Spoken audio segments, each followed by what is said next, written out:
guys! Today is magtatanim tayo. Ayan, ililipat namin yung aming mga tanim na pigye o pig tree dito sa kabilang side. Kasi nandoon is matagal na siya at hindi siya na lumalaki.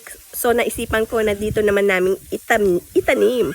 Ayan, so sa tabi ng aming apple trees. Ayan guys, yung aming pigye is nilipat namin doon dahil 3 taon na hindi pa rin lumalaki. So sabi ko is hindi maganda yung lupa doon. Kaya dito namin inilapit katabi ng aming apple tree.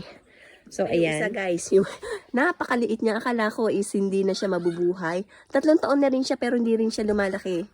Piggy rin siya. Fig trees. Ayan. So inilipat namin dito. Ayan. So dito na sila katabi ng aming apricot.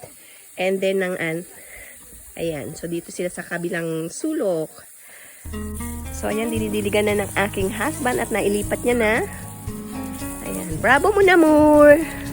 Merci beaucoup. Ayan, ang aming fig trees. So, because October is the month of Saint Catherine mo na, Moore. Ayan, yung pagtatanim daw is maganda.